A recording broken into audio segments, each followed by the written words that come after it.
কানাপট্টি গরম করে এলাম বান্দির বাচ্চা, একদম পিঠা এখানকার বলা ঠিক করে এলাম। হ্যাঁ, আমরা মনে করেছিলাম ওই জালিম সরকার বলেছিল ৪১ সাল পর্যন্ত থাকবে, আমরা মনে করেছিলাম সত্যি বুঝি ৪২ সাল পর্যন্ত থাকবে। কথা কোন ঠিক কিনা? কি সুন্দর কথা, আমাদের নিশ্চিন্ন করে দিয়েছে। কোথায় কালামানি, কোথায় কাদের কাকা, কোথায় গেল ওই জালিমের গরম গরম কথা? ঠিক কিনা বলো মুসলমান? কোথায় আওয়ামী লীগ, কোথায় কাদের কাকা, কোথায় গেল ওই নেতাদের গরম গরম কথা? দেশ নতুন করে স্বাধীন হয়েছে, কিন্তু এখনো কিন্তু সেই আবু জেহেল উত্তরসূরিরা উঁট পেতে বসে আছে। কথা বলেন ঠিক কিনা? আমরা আবার প্রয়োজন হলে রক্ত দেব, জীবন দেব, বাংলার জমিন থেকে আল্লাহর আইনের বিরুদ্ধে একটা আইন তৈরি করতে দেব না। কথা বলেন ঠিক কিনা? এ কেমন জীবন তুমি গঠন করিলা, মরিলেও লোকে বলে আলহামদুলিল্লাহ। ক্ষমতার বাহাদুরি, ক্ষমতার বাহাদুরি আজ আছে কাল নাই। নম্রদার ফেরাউনেরও পতন হইছে ভাই, নম্রদার ফেরাউনেরও পতন হইছে ভাই। ঠিক কিনা বলো মুসলমান? ও মুসলমান, যদি ইসলাম কায়েমের জন্য, আল্লাহর জমিনে আল্লাহর দিন কায়েমের জন্য যদি আবার প্রয়োজন হয়, মাথায় কাফনের কাপড় বেঁধে কারা কারা ময়দানে নামতে রাজি আছো? দুহাত তুলে আল্লাহকে দেখায় দাও। সূরা আল ইমরান, এই সূরা আল ইমরানের ১৪২ নাম্বার। কত নাম্বার মুরব্বী? অনেকে সূরার নাম শুনলে মনে হয় জীবনের প্রথম শুনতেছে। কথা কোন ঠিক কিনা? মুরব্বী বলে মাপ পাবেন না, কারণ এই এলাকার কোন জমির কত নাম্বার খতিয়ান সব আপনার মুখস্থ। কথা বলেন ঠিক কিনা? কার বাপের নামে কত অংশ আছে সব মুখস্থ। কিন্তু আল্লাহ যদি বলে মুরব্বী তুমি কোরআনুল কারিমে কতগুলা সূরা আছে এর নামই জানো না, আল্লাহর কাছে জবাব দেয়া যাবে? কি বলেন যাবে? এই সূরাগুলির নাম জানার দরকার আছে না নাই? ১১৪টি সূরা আল্লাহ সুবহানাহু ওয়া তাআলা সূরা আল ইমরানের ১৪২ নম্বর আয়াত স্পষ্ট করে বলছেন। আল্লাহ রাব্বুল আলামিন বলেন, আম হাসিবতুম আন তাদখুলুল জান্নাতা ওয়া লাম্মা ইয়া'লামিল্লাহ ওয়া লাম্মা ইয়া'লামিল্লাহু আল্লাযীনা জাহাদু মিনকুম ওয়া ইয়া'লামাস সাবিরিন। চিৎকার দিয়ে বলেন আল্লাহু আকবার। আল্লাহ রাব্বুল আলামিন বলেন, বান্দারে আম হাসিবতুম আন তাদখুলুল জান্নাত, তোমরা কি মনে করেছো তোমরা এমনি এমনি জান্নাতে প্রবেশ করবে? আমার ভাইয়েরা বলেন তো, এই প্রশ্নটা যিনি করছেন তিনি কে? আরো জোরে জোরে বলেন তিনি কে? আল্লাহ প্রশ্ন করছেন, আম হাসিবতুম আন তাদখুলুল জান্নাহ, তোমরা কি মনে করো এমনি এমনি তোমরা জান্নাতে যাবা? এই এমনি এমনি মানে হলো, তাফসীর কারকগণ বলেন, শুধু নামাজ পড়লেই কেউ যদি মনে করো আমি জান্নাতে যাব, তাহলে আপনার চিন্তা ভুল। যদি শুধু মনে করেন আমি জীবনে 10 বার 20 বার হজ করব তাহলেই জান্নাতে যাব, এমনটি কিন্তু কথা না। দাড়ি টুপি জুব্বা পরলেই জান্নাত পাওয়া যাবে না। আল্লাহ পাক বলছেন, বান্দারে আম হাসিবতুম আন তাদখুলুল জান্নাহ, তোমরা কি মনে করো এমনি এমনি তোমরা জান্নাতে প্রবেশ করবে? অথচ তোমাদের আল্লাহ দেখতে চান। ওয়া'লামাল্লাহু আল্লাযীনা জাহাদু মিনকুম ওয়া ইয়া'লামাস সাবিরিন। চিৎকার দিয়ে বলেন আল্লাহু আকবার। আল্লাহ রাব্বুল আলামিন বলেন, বান্দা এমনে এমনি তোমরা জান্নাতে প্রবেশ করতে পারবা না। তোমাদের আল্লাহ আগে দেখতে চান তোমাদের মধ্যে কারা যুদ্ধ করে, কারা সংগ্রাম করে, আর তোমাদের মধ্যে কারা ধৈর্য ধারণ করে। আমার ভাইয়েরা, তার মানে হলো শুধু নিজে কোরআন পড়লে হবে না, নিজে নামাজ পড়লে হবে না, নিজে হজ করলে হবে না। আল্লাহর জমিনে আল্লাহর দিন প্রতিষ্ঠার জন্য কাজ না করলে আল্লাহর জান্নাত কিন্তু সহজে মিলবে না। ঠিক কিনা বলেন? গভীর মনোযোগ মুসলমান, এই কোরআন শুধু নিজে পড়লে হবে না, কারণ আল্লাহর নবীজি একবার সাহাবাদেরকে নিয়ে বসে আছেন। আমার ভাইয়েরা, আল্লাহর নবীজি সাহাবাদেরকে বললেন, সাহাবারা শোনো, তোমাদের মাঝে আমি পবিত্র আল কোরআনুল কারীমের একটা সুন্দর সূরা শোনায় দেব। সাহাবারা চুপ হয়ে গেলেন। সঙ্গে সঙ্গে বিশ্ব নবী মুহাম্মদুর রাসূলুল্লাহ সাল্লাল্লাহু আলাইহি ওয়াসাল্লাম সূরা রহমান থেকে পড়া শুরু করে দিলেন। আর রহমানু আল্লামাল কুরআনা খালাকাল ইনসানা আল্লামাহুল বায়ান। চিৎকার দিয়ে বলেন আল্লাহু আকবার। রহমান সূরা শুনতে ভালো লাগে না খারাপ লাগে? কোরআনটা যত শুনবেন, যদি ঈমানদার হয়ে থাকেন, ওয়া ইযা তুলিয়াত আলাইহিম আয়াতুহু যাদাতহুম ঈমানা, আপনার ঈমানটাকে বাড়ায় দিবেন কি? কিন্তু আজকে আমাদের কোরআন শুনলে ঈমান বাড়ে না। যখন গান শুনি তখন শরীরের মধ্যে অনেক যুবকের শক্তি বেড়ে যায়। কথা কোন ঠিক কিনা? আর কোরআন শুনলে ঘুম আসে। আমার ভাইয়েরা, বিশ্বাস করেন, এই দুনিয়াতে যত গান আছে, যত কবিতা আছে, আপনি একবার শোনেন, দুইবার শোনেন, তিনবার শোনেন, চারবারের বেশি আর ভালো লাগে? এ প্রমাণ আছে না নাই? আমরা যখন খুব ছোট ছিলাম, বাংলাদেশে একটা গান আসছিল, আকাশেতে লক্ষ তারা চাঁদ কিন্তু একটা রেইয়া, খুব চলছে না? এইটা চলে গেল। এরপরে আসলো পরে না চোখের পলক, যুবকেরা রাস্তাঘাটে জ্ঞান হারালো, ওইটাও চলে গেল। এরপর আসলো মমতাজ বাবুর ফাইটটা যায়, ওরে বুকটা ফাইটটা যায়। মমতাজ বাবু কিন্তু এমনি ফাটছে এবার, কথা কন ঠিক কিনা? এরপর আসলো প্রিয়া তুমি কোথায়। এই যে গত বছর কয়েকদিন আগে আবার যেখানে গেলাম খালি শুনলাম কাঁচা বাদাম, পায়ের তোরা হাতের চড়ি থাকে, যদি সিটি গোলের চেন দিয়ে যাবেন, তাতে সমান সমান বাবা বাদাম পাবেন।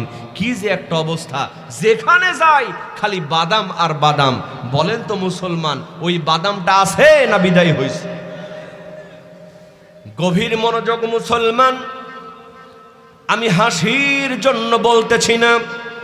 এই দুনিয়াতে যত গান আছে, যত কবিতা আছে, একটা যায় আর একটা আসে, কয়েকদিন শুনে আর ভালো লাগে না। কিন্তু বলেন তো মুসলমান, এই পবিত্র আল কোরআনুল কারীমের সূরাতুল ফাতিহা 5 ওয়াক্ত নামাজের মধ্যে তেলাওয়াত হয় কি হয় না? এমন কোন মুসল্লি কি পেয়েছেন হুজুর আর সূরা ফাতিহা শুনতে ভালো লাগে না? আজকে না হয় অন্য সূরা দিয়া নামাজ শুরু করে। কেউ বলেছে? কেউ বলেছে? কারণ কোরআন যত শুনবেন আপনার ভালো লাগা বাড়ায় দিবেন কি? আল্লাহর নবী সাহাবাদেরকে সুন্দর করে শোনালেন, আর রহমান আল্লামাল কোরআন খলাকাল ইনসান আল্লামাহুল বায়ান।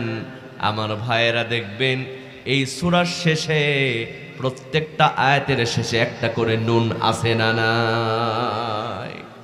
ফাবিআইয়ি আলা'i রাব্বিকুমা তুকাযযিবান। এত সুন্দর ছন্দ, প্রত্যেকটা আয়াতের শেষে একটা করে নুন আছে। জোরে কোন সুবহানাল্লাহ।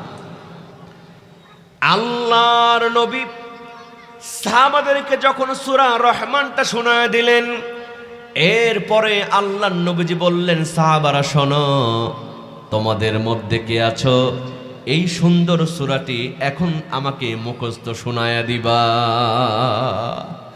আল্লাহর নবীজির একজন সাহাবী আব্দুল্লাহ ইবনে মাসউদ রাদিয়াল্লাহু তাআলা আনহু তিনি হাত তুললেন, ইয়া রাসূলুল্লাহ ইয়া হাবিবাল্লাহ, আমি আপনার একজন সাহাবী, আমি সূরা রহমানটা আপনাকে শোনায় দেব।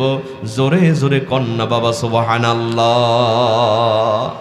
সাহাবারা একবার শুনেছেন, একবার শোনার পরেই সেটা মুখস্থ করে নিয়েছে। আব্দুল্লাহ ইবনে মাসউদ রাদিয়াল্লাহু তাআলা আনহু সুন্দর করে তেলাওয়াত শুরু করলেন। আমার সঙ্গে বলেন, আর রহমানু আল্লামাল কুরআনা খালাকাল ইনসানা আল্লামাহুল বায়ান। চিৎকার দিয়ে বলেন না আল্লাহু আকবার।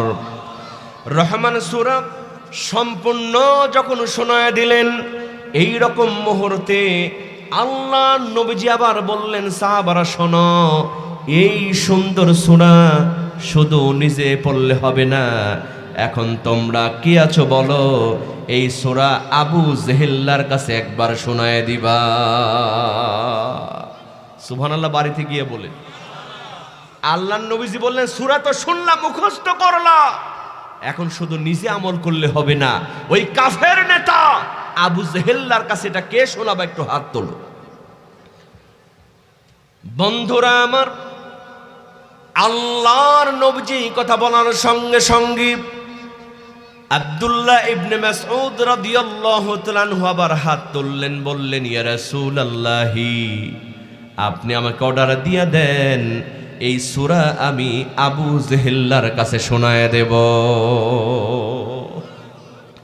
আল্লাহর নবীজি বললেন, সাহাবী শোনো, যেমন ভাবে তুমি বললা এই রকম কিন্তু বিষয়টা তো সহজ নয়।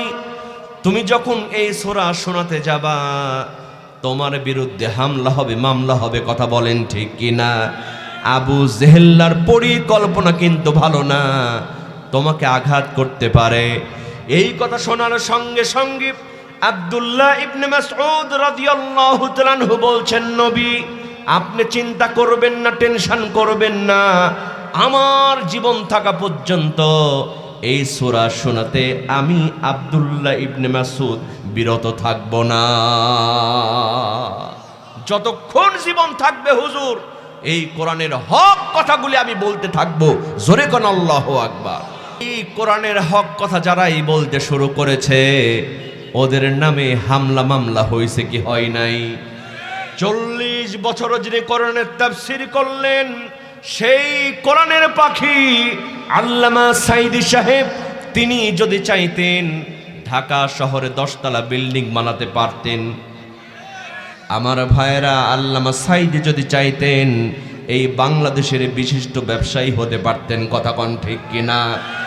আল্লামা সাঈদীকে বলা হয়েছিল, ও আল্লামা সাঈদী, আপনাকে ঢাকা শহরে বিল্ডিং দেয়া হবে, ব্যাংক ব্যালেন্স দেয়া হবে, কিন্তু শর্ত হলো আপনি জালিম সরকারের তাবেদারি করবেন।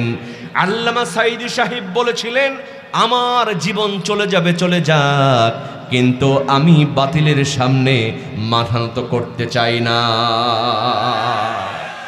হাসি মুখে জীবন দিয়েছেন আমার ভাইয়েরা। আর আমাদের দেশের এমন কিছু আলেম নামের জালেম আছে, ওরা সেই জালিম সরকারকে জান্নাতি পর্যন্ত বানায় দিছে। আর আমাদের দেশের মুরব্বীরা চা খার কয়, হুজুর অন্যায় না করলে এমনি ধরছে। এরকম কিছু ক্রিমিনাল আছে না নাই? আছে না নাই? বিশ্বাস করেন মুসলমান, আলেমদেরকে জেলের মধ্যে নেওয়া হলো, আপনি বললেন হুজুর অন্যায় করছে জন্য ধরছে। তাহলে বলেন তো মুসলমান, আমার নবীজি কি সন্ত্রাসী ছিলেন? আমার নবীজি কি মিথ্যাবাদী ছিলেন? আল্লাহর নবীজির চরিত্রের সনদ দিয়েছেন, জোরে জোরে বলেন কে? আমার আপনার চরিত্রের সনদ দিয়েছেন কে? আল্লাহ। আমার আপনার চরিত্রের সনদ দিয়েছেন এলাকার মেম্বার, চেয়ারম্যান, একজন হাজী সাহেব মানুষ, চেয়ারম্যান সাহেবের কাছে গিয়ে যদি বলে, চেয়ারম্যান সাহেব আমার একটু চরিত্রের সনদ দিয়া দেন, চেয়ারম্যান সাহেব বলেন, যাও তোমার চরিত্র ভালো। এর কিছুদিন পরে এলাকার একজন গুন্ডা, একজন মাস্তান, একজন ইয়াবাখোর যদি চেয়ারম্যানের কাছে গিয়ে বলে, চেয়ারম্যান সাহেব আমারে একটা চরিত্রের সনদ দিয়া দেন, চেয়ারম্যান সাহেব বলেন, যাও তোমার চরিত্র ভালো, কারণ আগামী নির্বাচনে ওই ইয়াবাখোরের ভোটটাও তার দরকার আছে না নাই। কিন্তু আমার নবীজি কি দুনিয়ার কোন চেয়ারম্যান সনদ দেয় নাই, দুনিয়ার কোন প্রধানমন্ত্রী সনদ দেয় নাই। আমার নবীজিকে স্বয়ং আল্লাহ পাক সনদ দিয়ে বলছেন, ওয়া ইন্নাকা লাআলা খুলুকিন আযীম।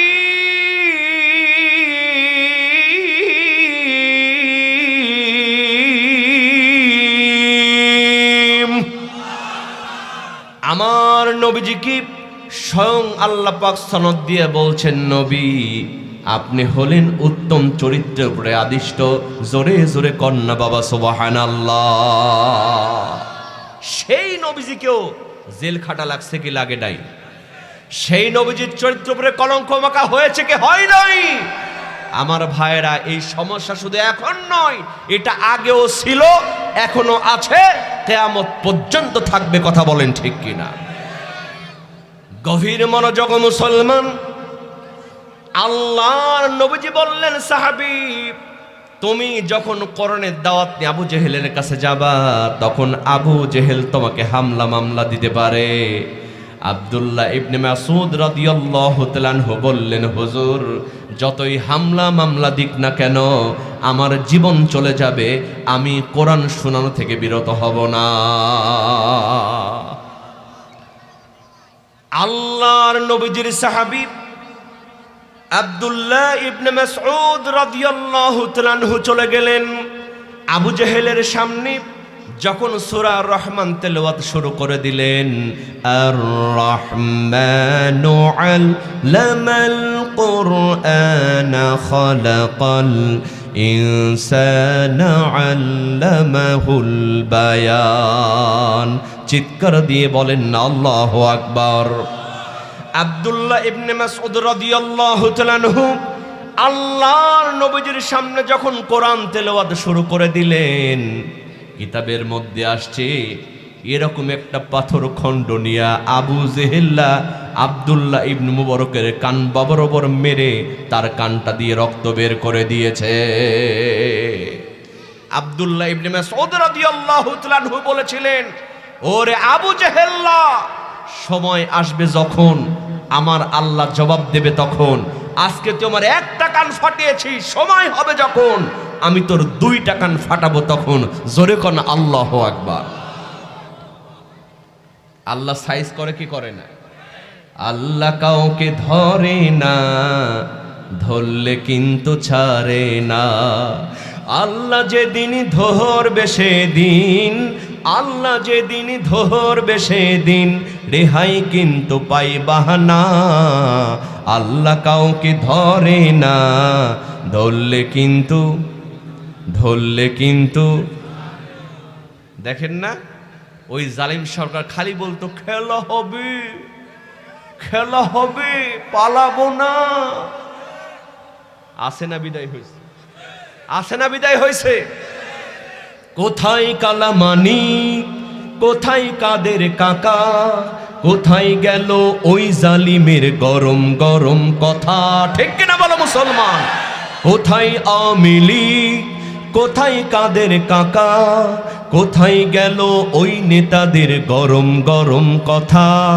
খেলা হবে, খেলা হবে, খেলা হবে বলে কাকাই গেল পালাইয়া।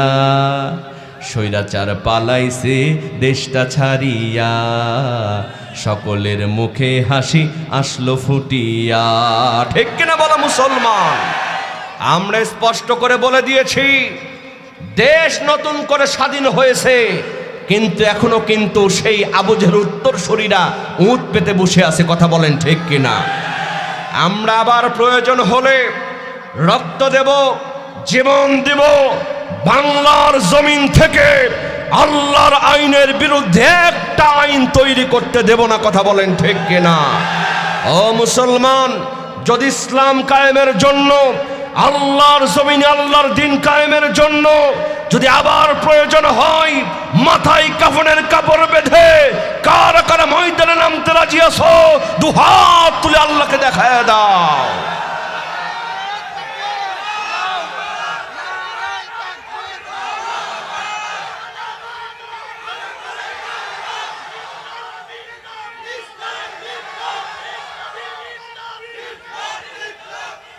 হাত নামান। আমার ভাইয়েরা, হক এবং বাতিলের লড়াই আগেও ছিল, এখনো আছে, কিয়ামত পর্যন্ত থাকবে। কথা বলেন ঠিক কিনা? এই জন্য আল্লাহ বলছেন, বান্দা তোমরা মনে করো না এমনি এমনি জান্নাতে যাবে। আল্লাহ পাক পরীক্ষা করবেন তোমাদের মধ্যে কারা যুদ্ধ করে আর তোমাদের মধ্যে কারা ধৈর্য ধারণ করে। সুবহানাল্লাহ বলবেন না? গভীর মনোযোগ মুসলমান, দেখুন সাহাবারা শুধু নামাজ পড়েন নাই, সাহাবারা শুধু রোজা করেন নাই, আল্লাহর নবীজির সাহাবারা যেমন রাতের বেলা তাহাজ্জুদ পড়েছেন, আবার রোজা থেকে আল্লাহর দিন কায়েমের জন্য দিনের বেলা জিহাদের ময়দানে ঝাঁপায়া পড়েছে। বদরের যুদ্ধ, এই যুদ্ধের দিকে একবার তাকান। ইসলামের প্রথম যুদ্ধ, সুবহানাল্লাহ কোন? এটা কোন মাসে অনুষ্ঠিত হয়েছিল? রমজান মাসে। কোন মাসে? মাশাআল্লাহ, একজন বলেছে 17ই রমজান। কত রমজান? গভীর মনোযোগ মুসলমান, আল্লাহর নবী বদরের যুদ্ধে 313 জন সাহাবী নিয়ে প্রস্তুতি হচ্ছেন, আর কাফের বেঈমানদের সেই তাদের সৈন্য সংখ্যা হলো 1000-এর চাইতে বেশি। কথা কোন ঠিক কিনা? আল্লাহর নবী যে পেরেশানি হয়ে গেলেন, চিন্তিত হয়ে গেলেন, কারণ এটা ছিল ইসলামের প্রথম যুদ্ধ। এক পরিবার থেকে ইসলাম কবুল করেছে, আর এক পরিবার থেকে ইসলাম কবুল করে নাই। এখন এই দুই পরিবারের মধ্যে যুদ্ধ হবে। কথা বলেন ঠিক কিনা? পিতা ইসলাম কবুল করেছে, পুত্র ইসলাম কবুল করে নাই। এখন পিতা পুত্রের মধ্যে যুদ্ধ হবে। এক ভাই ইসলাম কবুল করেছে, আরেক ভাই ইসলাম কবুল করে নাই। এখন দুই ভাইয়ের মধ্যে যুদ্ধ হবে। আল্লাহর নবীজি পেরেশানি হয়ে গেলেন, এই যুদ্ধে মুসলমানদেরকে কেমন করে উদ্বুদ্ধ করবে? এটা সহজ বিষয় নয়। একই পরিবারে, একই ঘরে থেকে, একই প্লেটে খেয়ে এক ভাই আরেক ভাইয়ের বিরুদ্ধে অস্ত্র ধরবে, এটা এত সহজ ছিল না। কথা কোন ঠিক কিনা? গভীর মনোযোগ মুসলমান, আল্লাহর নবী চিন্তিত হয়ে গেলেন, আল্লাহর নবীজি পেরেশানি হয়ে গেলেন। আল্লাহর নবীজির টেনশন দেখে একজন সাহাবী, নাম তার মিকদাদ রাদিয়াল্লাহু তাআলা আনহু, তিনি হাত তুলে বললেন, ইয়া রাসূলুল্লাহ, ইয়া হাবিবাল্লাহ। সুবহানাল্লাহ কোন? ইনতাদাবনা ইয়া রাসূলুল্লাহ হাইসুমা তাশা আই হাইসুমা আমারাকাল্লাহ। চিৎকার দিয়ে বলেন আল্লাহু আকবার।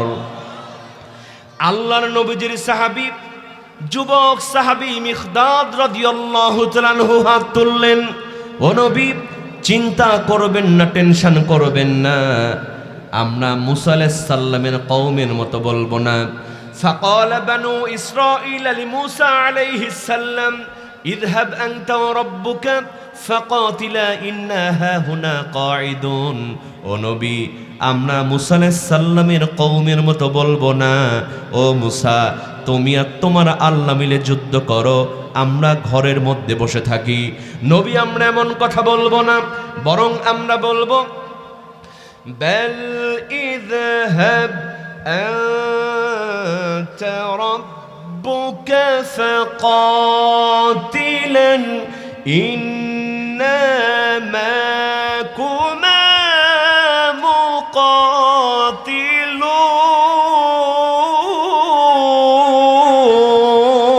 মুকাতিলুন।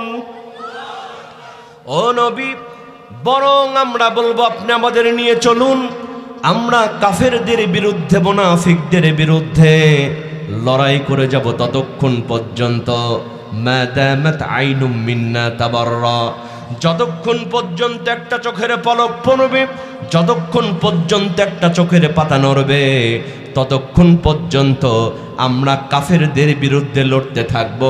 জোরে জোরে কন্যা বাবা সুবহানাল্লাহ।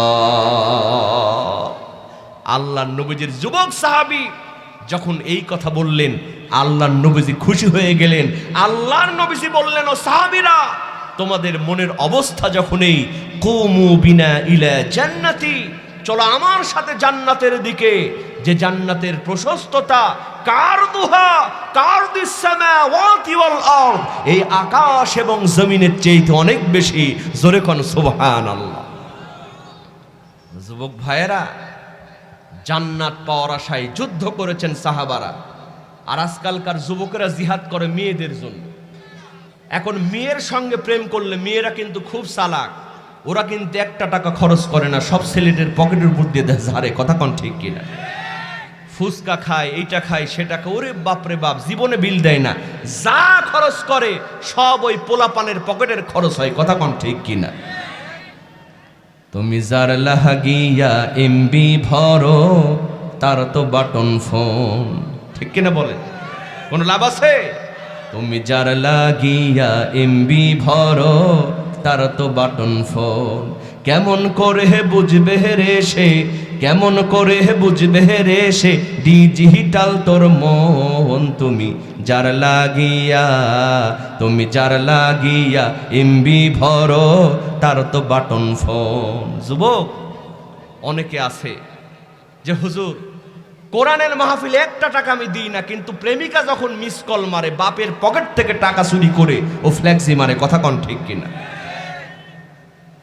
বিশ্বাস করেন মুসলমান, এই দোষ কিন্তু শুধু সন্তানের না, এই সন্তানদেরকে, অনেক সন্তানদেরকে নষ্ট করতেছে তাদের পিতামাতা। কথা কোন ঠিক কিনা? ছেলে মেয়ে বলতেছে, বাবা পড়াশোনা করার জন্য আমার স্মার্টফোন লাগবে। কি ফোন? জোরে বলেন, কি ফোন? স্মার্টফোন। কি করবে? ইন্টারনেটে পড়াশোনা করবে। কিন্তু সেট যখন বাবা রিক্সা চালক, গাড়ি চালক, অনেক কষ্ট করে একটা মোবাইল ফোন কিনে দিয়েছে, এখন ছেলেটা আর পড়াশোনা করে না, ঘরের দরজা লাগায় দিয়া ফেসবুকে চ্যাটিং করে। কথা কোন ঠিক কিনা? আর বাংলাদেশের মেয়েরা কিন্তু খুব চালাক। আল্লাহ কোরআনেও বলছেন, ইন্না কাইদা কুন্না আযীম, মেয়েদের চক্রান্ত হলো অনেক বড় চক্রান্ত। কথা কোন ঠিক কিনা? এই মেয়ের বয়স হলো 50 বছর, ফেসবুকে অ্যাকাউন্ট খুলে একেবারে একটা সুন্দর মেয়ের ছবি দিয়ে লিখেছে মিস অ্যাঞ্জেলা। যুবকেরা এইটা নিয়েই পাগল। নাউজুবিল্লাহ কবেন না? আহা, বিশ্বাস করো যুবক, যেই মেয়েটার জন্য তুমি সময় নষ্ট করছো, যেই মেয়েটার জন্য তুমি টাকা নষ্ট করতেছ, 1 বছর 2 বছর প্রেম করার পরে ওই মেয়েটার যখন ডাক্তার ইঞ্জিনিয়ার ছেলের পক্ষ থেকে বিয়ের প্রস্তাব চলে আসবে, তখন কিন্তু তোমারে ছাকা দিয়া ওই ডাক্তার ইঞ্জিনিয়ার ছেলের হাত ধরে চলে যাবে। তখন তুমি ছাকা খায়, অনেক যুবক দেখেন দেবদাস হয়, দেবদাস হয় গান ধরে, কেন পিরিতি বা রাইলা রে বন্ধু, সেরে যাইবা যদি। চিৎকার দিয়ে বলেন না নাউজুবিল্লাহ। মুসলমান হাসির জন্য বলছি না যুবক, বাজান, মা যতই রাগ করুক না কেন, মা কিন্তু বেশিক্ষণ রাগ করে থাকতে পারে? কি বলেন, পারে? বিদেশ থেকে সন্তান যখন আসি, সবাই মনে করে আমার জন্য কি নিয়ে আসছে, আমার জন্য কি নিয়ে আসছি। সবাই লাগেজ খোলার দিকে তাকায় থাকে, আর জনম দুঃখিনী মা সন্তানের চেহারার দিকে তাকায় বলে, বাবা অনেকক্ষণ বুঝি খাওয়া হয় নাই, আগে তোর খাবারটা রেডি করেছি। ঠিক কিনা বলেন? ওরে খাওয়াই আখির দধি দুগ্ধ, হুজুর বাবাই করছ মুগ্ধ, জ্যান্ত বাপ তোর অনাহারি রয়, ওরে স্বর্গপুরে ছাই হবে রে মা বাবার বেদনায়। ঠিক কিনা বলো যুবক? আমি যুবকদেরকে জন্য বলি, যুবক যদি খরচ করতেই হয় আল্লাহর রাস্তায় খরচ করো। যদি সময় দিতে হয় মেয়েদের পিছনে নয়, ইসলামী আন্দোলনের পক্ষে তুমি সময় দাও। কথা বলেন ঠিক কিনা? ও যুবক শোনো, যদি তোমাকে সময় দেয়া লাগে আল্লাহর ঘর মসজিদের মধ্যে সময় দাও। ও যুবক, টাকা পয়সা যদি খরচ করতেই হয় প্রেমিকার পিছনে খরচ করো না। ও যুবক, ওই 1000 2000 খরচ করার প্রয়োজন নাই। তুমি বাজার থেকে একটা কমলা লেবু কেনো, এই কমলা লেবু কিনা নিয়া নিজের মায়ের মুখে উঠায় দাও, বৃদ্ধ বাবার মুখে উঠায় দাও। তোমার মা তোমার বাবা তোমার দিকে তাকায় একটা মুস্কি হাসি দিবে, সঙ্গে সঙ্গে তোমার জন্য আল্লাহর জান্নাত ওয়াজিব হয়ে যাবে। তবে এই সন্তানদেরকে চরিত্রবান করার জন্য পিতামাতার একটা ভূমিকা আছে না নাই? জোরে বলেন, আছে না নাই? আহা, এখন বাপ মা নিজেও কোরআন পড়ে না, সন্তানকেও কোরআন শিখায় না। কথা কোন ঠিক কিনা?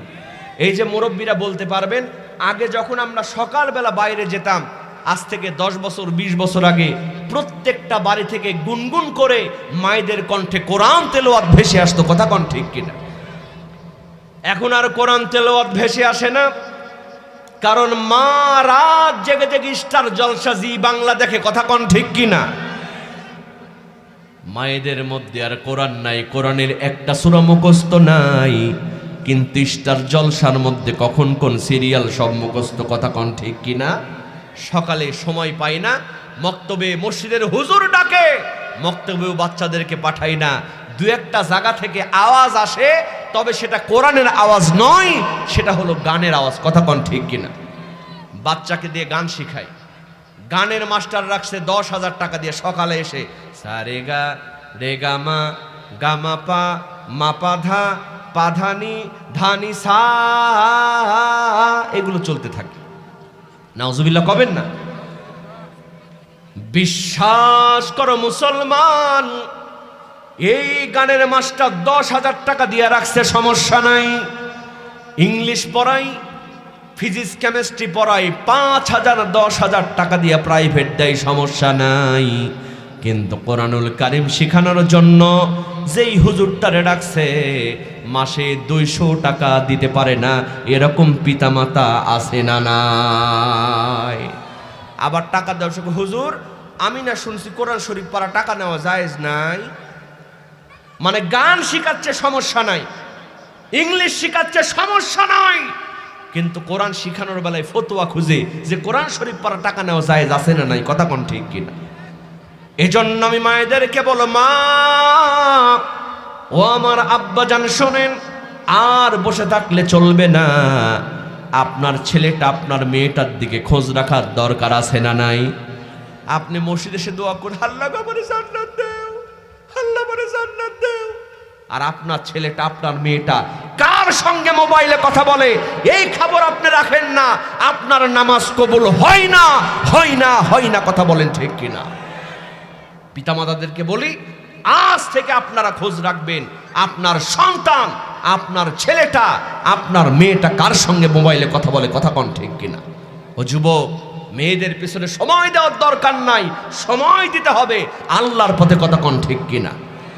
বন্ধুরা আমার, আমি যে কথা বলছিলাম, আল্লাহ নবীজির যুবক সাহাবী বলছেন, ও নবী চিন্তা করবেন না, টেনশন করবেন না, আমরা ততক্ষণ পর্যন্ত জিহাদের ময়দানে লড়াই করব মাদামাত আইনুম মিন্না তাবাররা, যতক্ষণ পর্যন্ত একটা চোখের পলক পড়বে, যতক্ষণ পর্যন্ত একটা চোখের পাতা নড়বে, ততক্ষণ পর্যন্ত আমরা জিহাদের ময়দানে কাফেরদের বিরুদ্ধে লড়তে থাকব।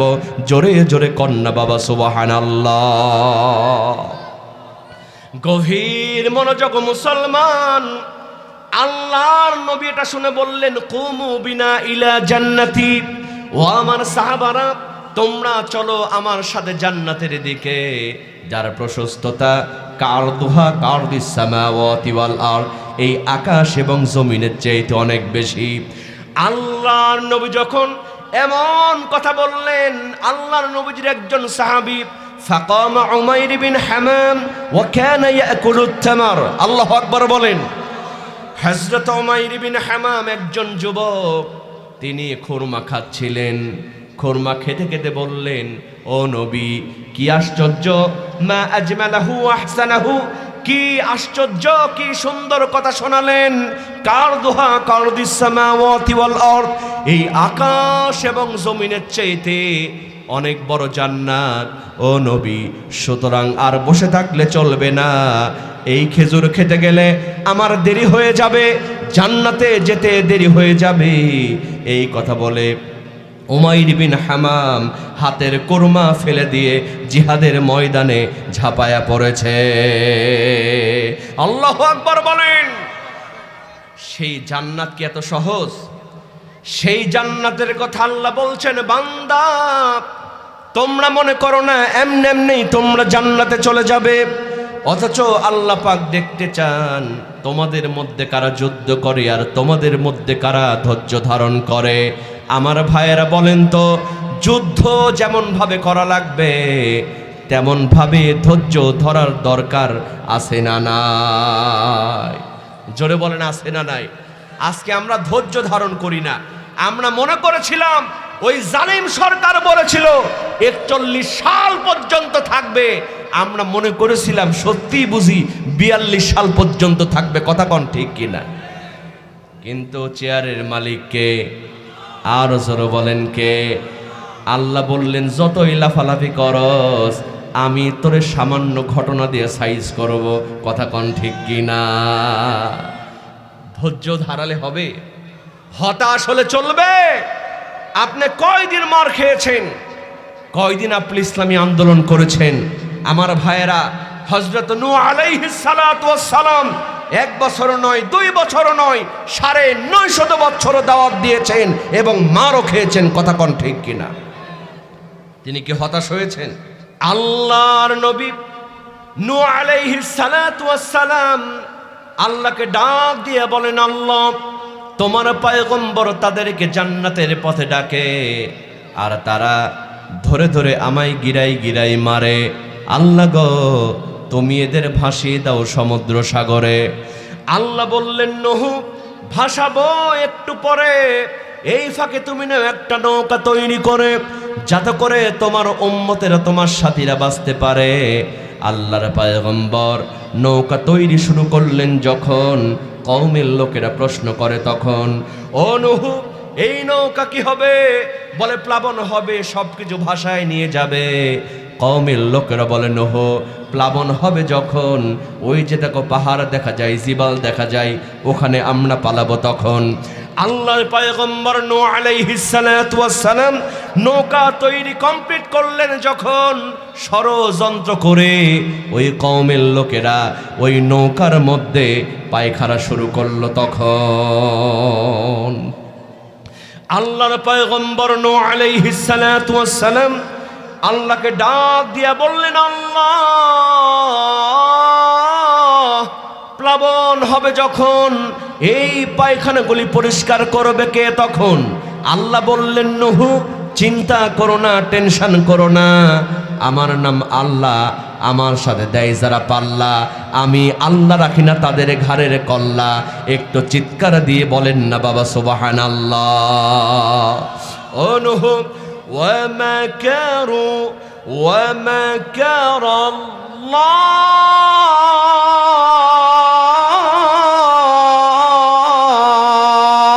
الله والله خير الماكرين।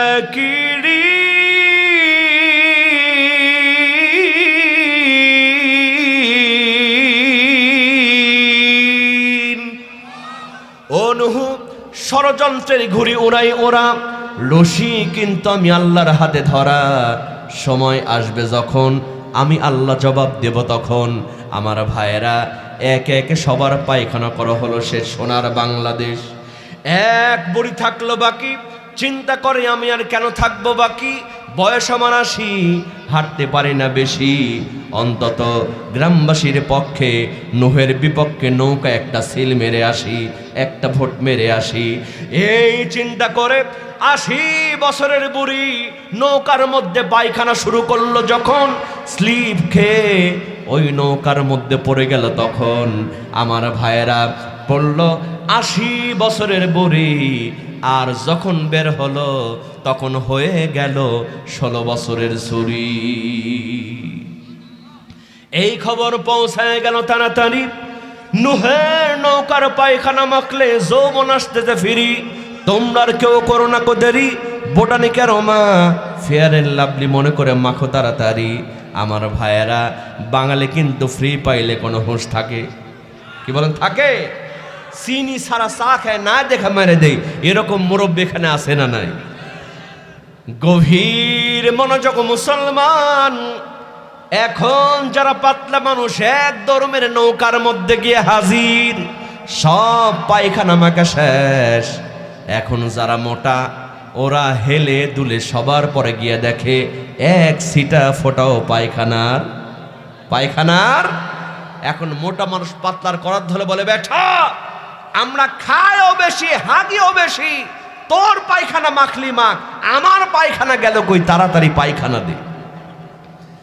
মোটা পাতলার মধ্যে গন্ডগোল শুরু হয়েছে। আল্লাহ বললেন, নুহু তুমি বলেছিলে পায়খানা পরিষ্কার করবে কে? এখন দেখো পায়খানা না পায়া ওদের মধ্যেই গন্ডগোল শুরু হয়েছে। আসলে নুহু, ওরা আমার সাথে বেয়াদবি করেছিল ডিজিটাল কায়দায়, আমি আল্লাহ ওদের সাইজ করলাম ফিজিক্যাল কায়দায়। সেই আল্লাহ আজও আছে না নাই? আছে না নাই? হায় হায়, ওই জালিম সরকার, এই জালিম সরকারের দলের লোক যদি মারাও যায়, ফেসবুক কমেন্টের নিচে লেখে আলহামদুলিল্লাহ। কথা কোন ঠিক কিনা? কেউ মরে গেলে ইন্নালিল্লাহ লেখার বদলে ওই জালিম সরকারের দলের লোকেরা মরলে সময়ের আবর্তনে এখন ওরা লিখে আলহামদুলিল্লাহ। কথা কোন ঠিক কিনা? এ কেমন জীবন তুমি গঠন করিলা, মরিলেও লোকে বলে আলহামদুলিল্লাহ। কথা কোন ঠিক কিনা? এ কেমন জীবন তুমি গঠন করিলা, মরিলেও লোকে বলে আলহামদুলিল্লাহ। ক্ষমতার বাহাদুরি আজ আছে কাল নাই, নম্রদার ফেরাউনেরও পতন হইছে ভাই, নম্রদার ফেরাউনেরও পতন হইছে ভাই। ঠিক কিনা বলো মুসলমান? আমরা ওই টাকলারেও আগেই বলেছিলাম, যেই টাকলার মাথার উপরে ফ্যান পরে টাকলা ফাটছিল। কথা কোন ঠিক কিনা? ও বলেছিল বাংলাদেশের সংবিধান ইসলাম থাকবে না। আমরা বলেছিলাম, টাকলা তোমার চেয়ে বড় নেতা ছিল ফেরাউন। কথা কোন ঠিক কিনা? ফেরাউন টিকতে পারে নাই। তোমার চেয়ে বড় নেতা ছিল নমরুদ টিকতে পারে নাই। তোমার চেয়ে বড় নেতা ছিল আবু জেহেল টিকতে পারে নাই। ও টাকলা শুনে রাখো, আল্লাহর বিরুদ্ধে ষড়যন্ত্র করছো, তুমিও টাকলা টিকতে পারবা না। কথা কোন ঠিক কিনা? ওই টাকলা কয়েকদিনের মধ্যে সাইজ হয়েছিল। কথা কোন ঠিক কিনা? আল্লাহ বললেন, টাকলা নমরুদরে সাইজ করছিলাম ন্যাংনা মশা দিয়া, তোর মতো টাকলারে সাইজ করলাম মাত্র 3 মিনিটের একটা অডিও রেকর্ড ফাঁস করে দিয়া। কয় মিনিটের? নায়িকা মাহিয়া মাহির সঙ্গে রেকর্ড ফাঁস। টাকলার পালানোর আর কোনো রাস্তা? যারা আল্লাহর জমিনে আল্লাহর সঙ্গে ক্ষমতা দেখাবে, আল্লাহ ওদের দুনিয়াতেই সাইজ করবে। কথা কোন ঠিক কিনা? জোরে বলেন ঠিক কিনা? কারণটা হলো মুসলমান, আল্লাহ বললেন, বান্দা তোমাদের মধ্যে কারা যুদ্ধ করবার, তোমাদের মধ্যে কারা ধৈর্য ধারণ করবার, আমি আল্লাহ এটা দেখার পরে তোমাদেরকে জান্নাত দিব। কিন্তু মুসলমান, আমাদের সমাজে অনেকেই ছিলেন যারা যেদিকে সুবিধাবাদ জিন্দাবাদ, যেদিকেই বৃষ্টি হতো ওদিকেই ছাতা ধরতো। কথা কোন ঠিক কিনা? একই দেশ ছিল একটা, কিন্তু বিচার হইতো দুই রকম। কথা কোন ঠিক কিনা? দেশ ছিল একটা, বিচার হতো কয় রকম? আমার যুবক ভাইয়েরা, আপনারা জানেন বাংলাদেশের একজন নায়ক, নাম ছিল তার শাকিব খান। জোরে বলেন কি খান? এই শাকিব খান একটা বাচ্চা পয়দা করলো। এই বাচ্চার মায়ের নাম ছিল নায়িকা অপু বিশ্বাস। কথা কোন ঠিক কিনা? এর কয়েকদিন পরে আরেকটা বাচ্চা পয়দা করলো, বাচ্চার মায়ের নাম হলো নায়িকা বুবলি। কথা কোন ঠিক কিনা? দেখলাম তার নিয়ে গানও তৈরি হলো, কেউ ফেরে না খালি পেটে সাকিব বাবার দরবারে। এখন আর পীরের দরবারে যাওয়া লাগে না, যে সাকিব খানের কাছে যায় একটা করে বাচ্চা নিয়ে মিডিয়ার সামনে হাজির হয়। কথা কোন ঠিক কিনা? বলেন তো মুসলমান, ওই সাকিব খানকে বাংলাদেশের কোন বুদ্ধিজীবী, কোন সাংবাদিক, কোন প্রশাসনের লোক এখন পর্যন্ত কি বলেছে, ও সাকিব খান তুমি যে বিয়ে করেছো তোমার কাবিন নামাটা কই? কেউ বলছে? কেউ বলেছে? অথচ এই দেশের একজন আলেম, জগৎ বিখ্যাত আলেম আল্লামা মামুনুল হক, তিনি যখন তার স্ত্রীকে নিয়ে বেড়াতে গিয়েছে, আগেই জিজ্ঞেস করা হয়েছে তোর কাবিন নামা কই? কথা কোন ঠিক কিনা? তাহলে একই দেশ, বিচার ছিল দুই রকম। নায়িকা পরিমণি যখন জেল থেকে বের হতো, তার হাতের মধ্যে পায়ের মধ্যে মেহেদি লাগানো থাকতো। কথা কোন ঠিক কিনা? যেন কোনো বিউটি পার্লার থেকে বের হচ্ছে। এই একই দেশে মুফতি আমির হামজা, রফিকুল ইসলাম মাদানী, জগৎ বিখ্যাত আলেম যখন জেল থেকে বের হতো, তাদের পায়ের মধ্যে ডান্ডা বেরি লাগানো থাকতো। কথা কোন ঠিক কিনা? আমরা আল্লাহকে বলেছিলাম, আল্লাহ তুমি কি দেখছো না? তুমি কি বিচার করবা না? আল্লাহ বললেন, বান্দা একটু দাঁড়াও, ওই জালিম সরকারের পতন ঘটানোর ব্যবস্থা আমি আল্লাহ করে দিচ্ছি। তখন তো আমরা বুঝি নাই, কিন্তু এখন বুঝছি আল্লাহর সঙ্গে দেয় যারা পাল্লা, আল্লাহ পাক তাদেরকে অবশ্যই সাইজ করবে। কথা কোন ঠিক কিনা? এজন্য যুবক ভাইদেরকে বলি, যুবক, আল্লাহর দিন কায়েমের জন্য তোমাকে সময় দিতে হবে, আল্লাহর রাস্তায় তোমাকে সময় দেয়া লাগবে, ইসলামী আন্দোলনের কর্মী তোমাকে হতে হবে। কথা কোন ঠিক কিনা? কারণ আল্লাহর নবীজির যুবক সাহাবারা, তারা কিন্তু আল্লাহর রাস্তায় জীবন দেওয়ার জন্য সব সময় প্রস্তুত থাকতেন। কথা কোন ঠিক কিনা? কেমন রেডি থাকতেন? আল্লাহর নবীজি সেই মৌতার যুদ্ধের দিকে তাকান। আল্লাহর নবীজি বললেন, সাহাবীরা শোনো, এই মৌতার যুদ্ধে প্রথম সেনাপতিত্বের দায়িত্ব পালন করবে যায়েদ। আমার পালক পুত্র যায়েদ, তুমি কোথায়? যায়েদ হাত তুলে বললেন, লাব্বাইক ওয়া সাদাইক ইয়া রাসূলুল্লাহ, আমি জিহাদের জন্য প্রস্তুত হয়ে আছি। আল্লাহর নবীজি বললেন, দ্বিতীয় সেনাপতিত্বের দায়িত্ব পালন করবে আমার চাচাতো ভাই জাফর। জাফর তুমি কোথায়? জাফরও দাঁড়ায় গেলেন। সুবহানাল্লাহ কবেন না? আল্লাহর নবীজি এবার বললেন, তৃতীয় নাম্বার সেনাপতিত্বের দায়িত্ব পালন করবে আব্দুল্লাহ বিন রওহা। রওহা তুমি কোথায়? রওহাও দাঁড়ায় গেলেন। আমার ভাইয়েরা, আল্লাহর নবীজি এই তিন সেনাপতিকে বললেন, সেনাপতিরা শোনো, তোমরা বাড়ি থেকে বিদায় নিয়ে আসো, কারণ তোমাদেরকে জিহাদের ময়দানে যাওয়া লাগবে। সাহাবারা বুঝতে পারলেন, প্রত্যেক জিহাদে একজন করে সেনাপতি রাখা হয়, এই যুদ্ধে তিনজন সেনাপতি রাখা হলো। আর শেষে আল্লাহর নবীজি বললেন, তোমরা বিদায় নিয়ে আসো। ও সাহাবারা, এই তিনজন সেনাপতি যদি শহীদ হয়ে যায়, তোমাদের পক্ষ থেকে আরেকজন সেনাপতি তোমরা বানায় নিও। এই কথা বলার সঙ্গে সঙ্গে সাহাবারা বুঝতে পারলেন, এই তিনজন সেনাপতি জিহাদের ময়দানে শহীদ হয়ে যাবে। ও আমার যুবক ভাইয়েরা, জান্নাত এমনি মিলবে না। আল্লাহর নবীজি বললেন, তোমরা দেখা করে আসো। আল্লাহর নবীজির প্রথম নাম্বার সেনাপতি যায়েদ হাত তুলে বললেন, ইয়া রাসূলুল্লাহ, আপনি আমার পিতা, আমাকে আদেশ করেছেন, আর আমার মা আয়েশা ঘরের মধ্যে থেকে শুনেছে, আমাকে আর কোথাও যাওয়ার প্রয়োজন নাই। এরপরে আল্লাহর নবীজির দ্বিতীয় সেনাপতি, মুতার প্রান্তরে দ্বিতীয় সেনাপতি জাফর চলে গেলেন বাড়িতে। হযরতে জাফর রাদিয়াল্লাহু তাআলা আনহু বিবির ডাক দিয়া বললেন, প্রাণের বিবি, একটু আমার কথা শোনো। হুজুর আমাকে জিহাদের ময়দানে সেনাপতি নিযুক্ত করেছেন। লিল্লাহে তাকবীর। প্রধান মেহমানের আগমন এলাকাবাসীর পক্ষ থেকে হাফেজ মাওলানা মোহাম্মদ মুস্তাফিজ রহমানী সাহেবের আগমন এলাকাবাসীর পক্ষ থেকে, মুন্সিরহাটবাসীর পক্ষ থেকে। ও প্রধান মেহমান, আচ্ছা আচ্ছা, আপনারা একটু বলবেন।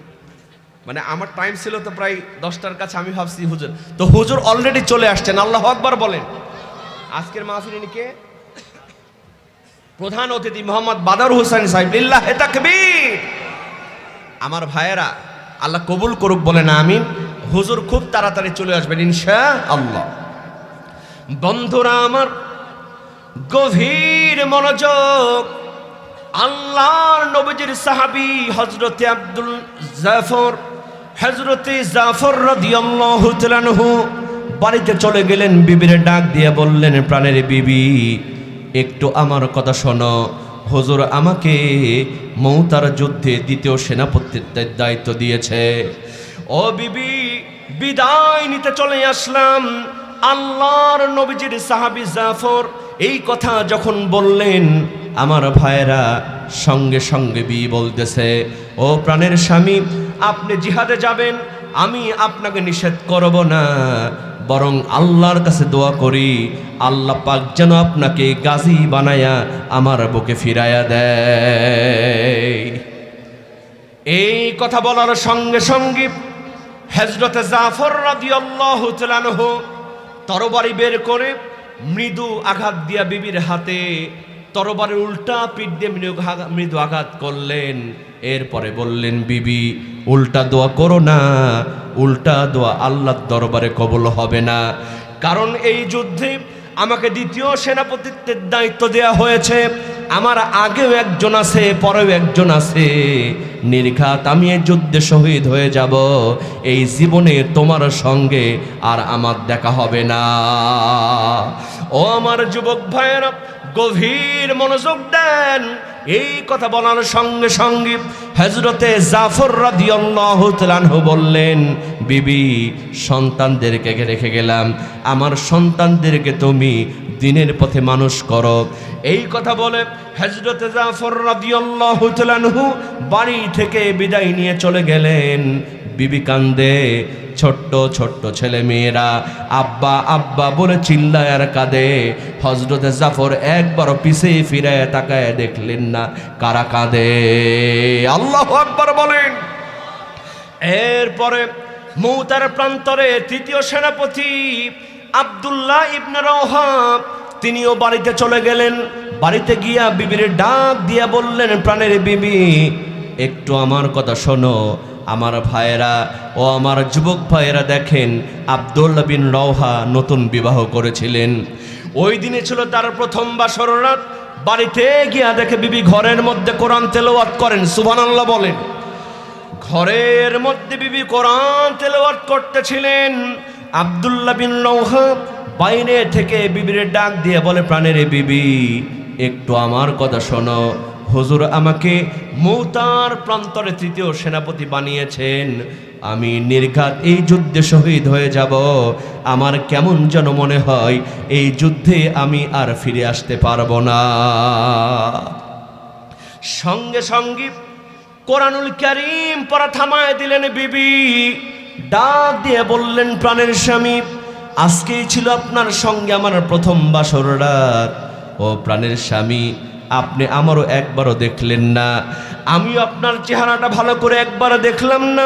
ও প্রাণের স্বামী, আপনি জলদি করে একটু ভিতরে আসুন, আপনার চেহারাখানা আমি একটু ভালো করে দেখে রাখতে চাই।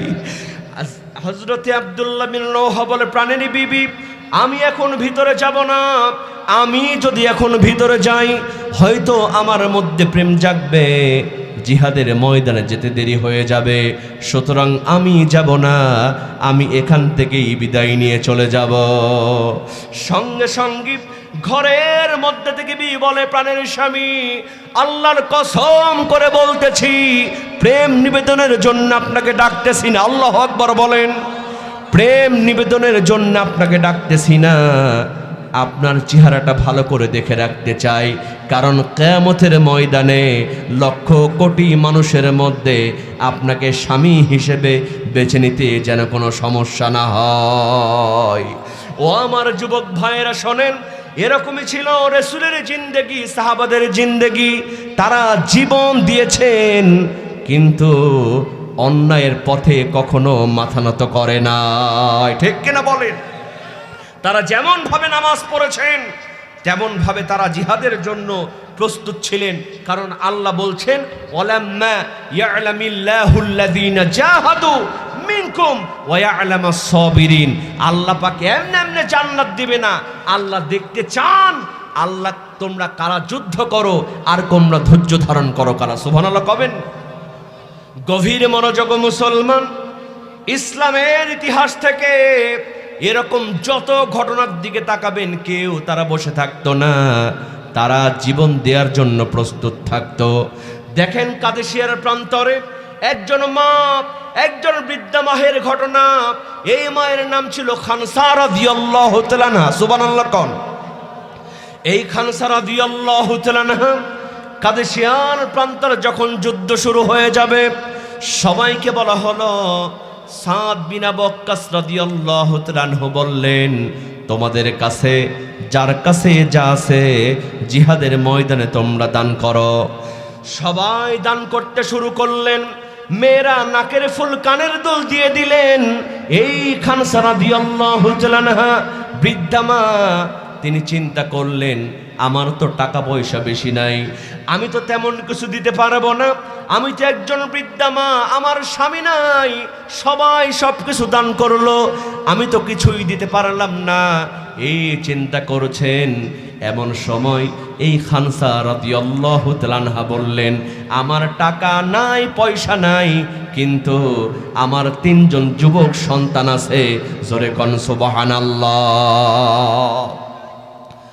এই 3 জন যুবক সন্তানকে ডাকলেন, ডেকে বললেন, বাবা, এই কাদেসিয়ার প্রান্তরে সবাই সব কিছু দান করলো, কিন্তু আমি একজন অসহায় মা, আমার টাকা নাই, পয়সা নাই, আমি কিছুই দান করতে পারলাম না। ও বাবা, আমি তোমাদেরকে কষ্ট করে পেটে ধারণ করেছি, তোমরা আমার 3 জন যুবক সন্তান, আমি তোমাদেরকে এই জিহাদের ময়দানে দান করে দিলাম। ও বাবা, খবরদার জিহাদের ময়দান থেকে পিছু হটবা না। আল্লাহু আকবার। কিতাবের মধ্যে এসেছে, যুদ্ধ যখন শেষ হয়ে গেল, এই খানসা রাদিয়াল্লাহু তাআলা আনহা তিনি সন্তানের জন্য অপেক্ষা করতেছেন। স্ত্রীরা স্বামীর জন্য দাঁড়ায় আছে, এক ভাই আরেক ভাইয়ের জন্য দাঁড়ায় আছে, ওয়েলকাম করার জন্য দরজার মধ্যে দাঁড়ায় আছে। এই বৃদ্ধা মা, তিনিও 3 জন সন্তানের জন্য দাঁড়ায় আছে, কখন আমার 3 জন সন্তান আসবে, আমি তাদেরকে বুকে জড়ায় নিব আর তারা আমাকে মা বলে ডাকবে। ইতিহাস সাক্ষী মুসলমান, এই খানসা রাদিয়াল্লাহু তাআলা আনহা তিনি দেখেন সবাই আসতেছে, কিন্তু এখন পর্যন্ত তার কোনো সন্তান আসে না। এমন সময় একজন মুজাহিদ এসে বললেন, মা, তোমার ছোট ছেলে মেজ ছেলের খবর আমি দিতে পারবো না মা। ও মা, আমি তোমার বড় ছেলের খবর দিতে পারি। ও মা, আমি লক্ষ্য করে দেখলাম তোমার বড় ছেলে সিংহ শাবকের মতো জিহাদের ময়দানে যুদ্ধ করে অনেকগুলো কাফের বেঈমানদেরকে জাহান্নামে পাঠায়া দিয়া তোমার বড় ছেলে জিহাদের ময়দানে শহীদ হয়ে গেছে। ও মা, তোমার বড় সন্তান তোমার কোলে আর কোনোদিন ফিরে আসবে না। মা এবার কাঁদতে কাঁদতে অঝর নয়নে চোখের পানি ফেলতে ফেলতে বলে, আমার একজন সন্তান শহীদ হয়েছে, আরো 2 জন সন্তান আছে, কখন জানি এসে আমাকে মা বলে ডাক দিবে। ও কুমিল্লার যুবক ভাইয়েরা খেয়াল করেন, সবাই আসে, এই মায়ের কোনো সন্তান আসে না। এমন সময় আর একজন মুজাহিদ এসে বলে, মা তোমার বড় ছেলে ছোট ছেলের খবর আমি দিতে পারবো না মা। ও মা, আমি তোমার মেজ ছেলের খবর দিতে পারি। মা গো, আমি লক্ষ্য করে দেখলাম তোমার মেজ ছেলে জিহাদের ময়দানে অনেকগুলো কাফের বেঈমানদেরকে জাহান্নামের মধ্যে পাঠায়া দিয়া তোমার মেজ ছেলে জিহাদের ময়দানে শহীদ হয়ে গেছে। ও মা, তোমার মেজ ছেলে তোমার কোলে আর কোনোদিন ফিরে আসবে না। এবার মা কাটা কবুতরের মতো ছটফট করতেছে। দুইজন সন্তান চলে গেল, আর একজন সন্তান আছে, কখন জানি এসে মা বলে ডাক দিবে। সবচেয়ে ছোট্ট সন্তান, শেষ অবলম্বন, এই মা সন্তানের জন্য অপেক্ষা করে। ও আমার যুবক ভাইয়েরা খেয়াল করো, সবাই আসে, এই মায়ের কোনো সন্তান আসে না। এমন সময় আরেকজন মুজাহিদ এসে বলে, মা ও মা, তোমার বড় ছেলে মেজ ছেলের খবর দিতে পারবো না মা। ও মা, আমি তোমার ছোট ছেলের খবর দিতে পারি। আমি লক্ষ্য করে দেখলাম জিহাদের ময়দানে তোমার ছোট্ট ছেলের মতো এত অল্প বয়সী কেউ আর নাই। আল্লাহু আকবার বলেন। আমরা প্রশ্ন করলাম, ও সন্তান, তোমার তো জিহাদে যাওয়ার বয়স হয় নাই, তুমি তো যুদ্ধ করতে পারবা না, এত অল্প বয়সে জিহাদের ময়দানে কেন আসছো? তোমার ছোট্ট সন্তান সঙ্গে সঙ্গে জবাব দিয়েছে, তোমরা আমাকে জিহাদের ময়দান থেকে পিছু হটাতে পারবা না, কারণ আমার মা আমাকে জিহাদের ময়দানে দান করে দিয়েছে।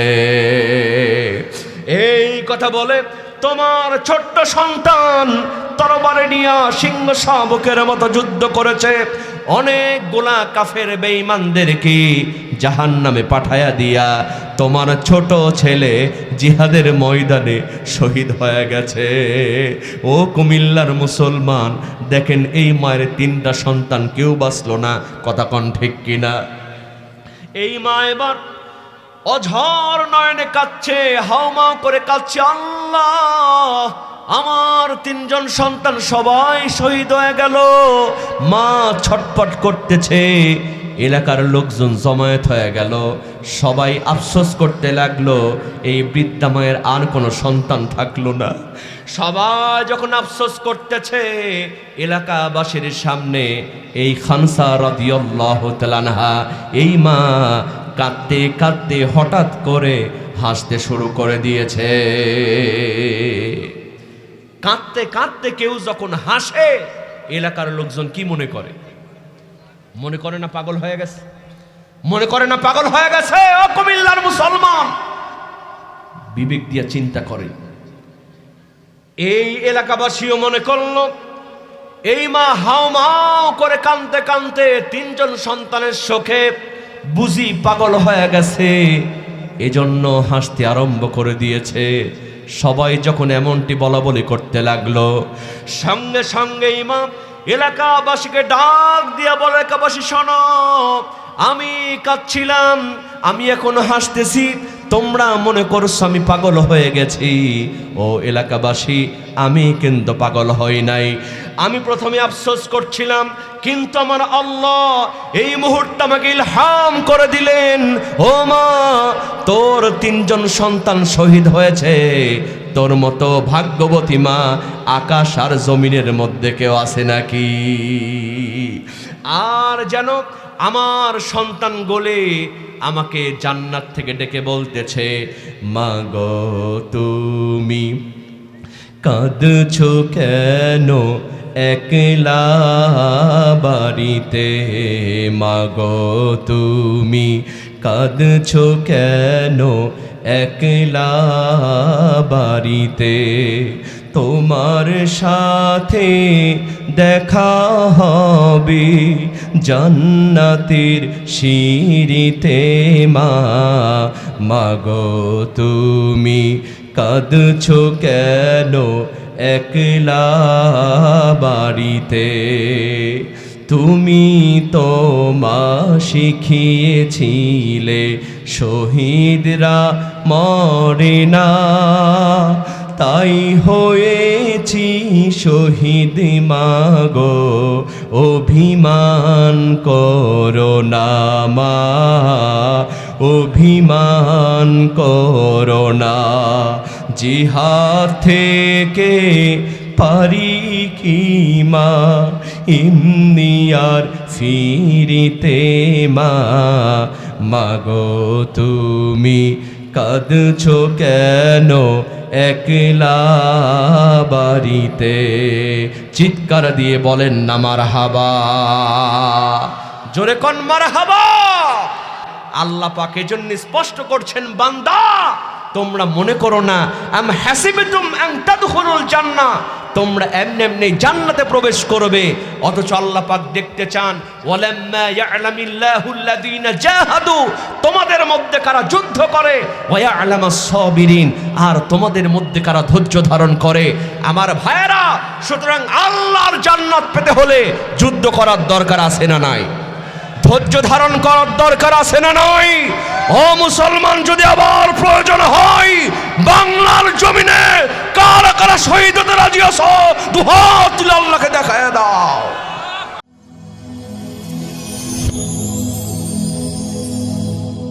Rose TV 24. Enjoy by listening to the Holy Quran.